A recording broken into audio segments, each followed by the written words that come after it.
rain and exhaustion. How I myself came out alive, I still don't know until this very day.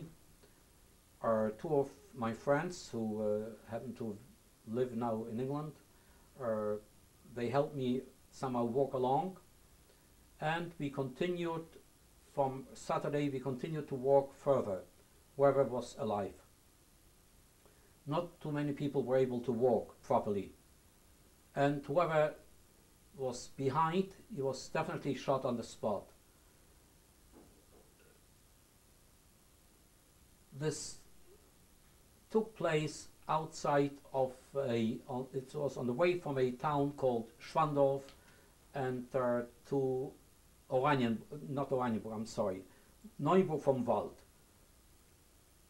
There were two little towns where this rain took place. Going down from Schwandorf to Neuburg, it was a very, very steep hill going down. And they tried to rush us down this hill with threats and shootings and killings. Again, whoever was unable to run was definitely shot right away.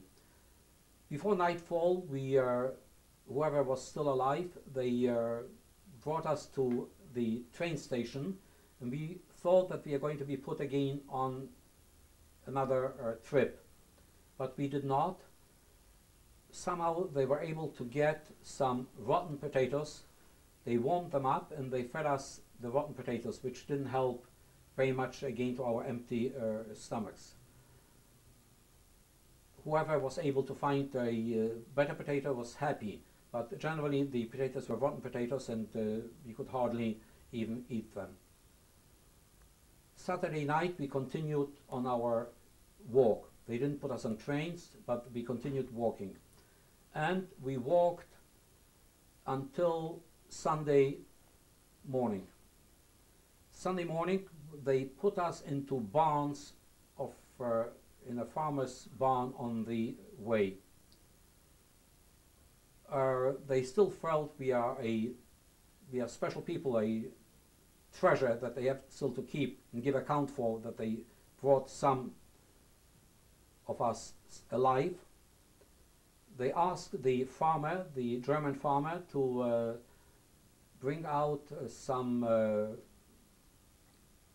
what is it called? White turnips. Is it turnips? Yeah. Sounds like it. It is correct. Yeah.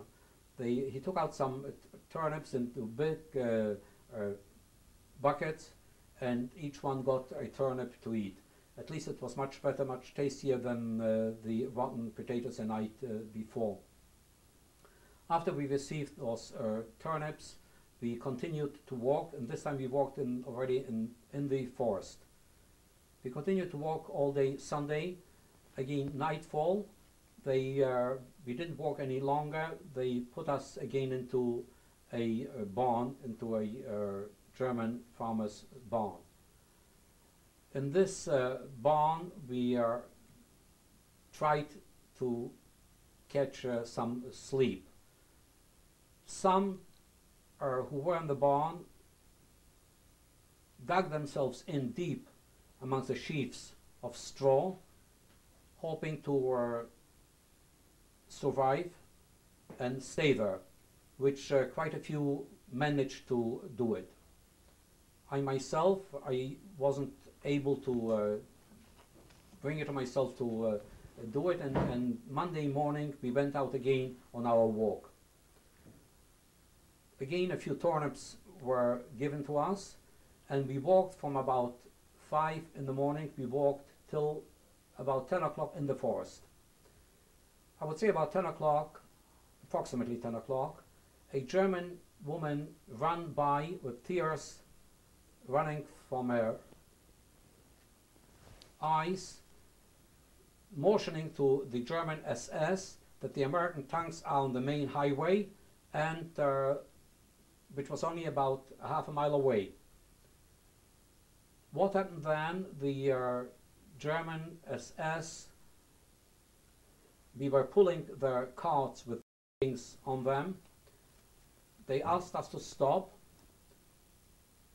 they took out their civilian clothing from the knapsacks, whatever we pulled for them, and they changed quickly into civilian clothing. They threw away the SS uniforms. Some of them took their guns with them, some of them dropped the guns, and they ran off into the forest and left us standing in the forest, not knowing where to move and how to move. We try to think whatever happened to us, not believing that we are not anymore guarded by the SS. Everyone tried to find a place and to make a decision what to do next. Myself and my two friends that I mentioned before, who live in England now, we somehow decided together that we are going to go separately and not join the rest of the group, which we did. Over 50 of us who managed to get together walked further, and before nightfall they snuck into a German barn and hid there. Unfortunately, about an hour later, and we ourselves, myself and my two friends, we went to a different barn and also dug ourselves deep into the sheaves, not to be found. Being there, after an hour, we heard a lot of shooting, and we found out next morning that was over 50 of our friends were shot to death. The SS still came, although the American army was only a mile away, the SS still came and shot all 50 of them in this barn. Myself and my friends, being in this other barn, which was a few hundred yards away, we stayed there till late at night. Suddenly we heard someone opening the barn doors and coming into the barn. We definitely thought that the end is coming now. But to our, I don't know how to express it, we noticed it was only a single person, although we were buried deep in amongst the sheaves. We noticed only a single person in civilian clothing is coming into the barn. He heard some commotion taking place amongst the sheaves, and he asked in German, "Was ist los? Wer ist denn dort?" Yeah, we didn't. It was useless for us to not to answer, and we came up, and he told us, "Don't be afraid. This is my barn. The German army, the American army is only about half a mile on the highway, and I'm going to take you out from here, and I'm going to put you in the cow shed," which he did. We went out from this barn into his cow shed. He took with him, and we took a few sheaves of straw, and he put them out next to the cows, where we slept there in his cow shed overnight. Tuesday morning, we awakened early, and we wanted to go out from his farm because we were still afraid. We heard the American tanks on the highway. We said to this farmer, "We are going to go down to the main highway and see whatever will happen further." But he insisted, and so did his wife, to feed us before we leave. I have to say, I'm thankful for whatever this German and his wife did. She prepared a lot of hot water, and the big wooden barrels.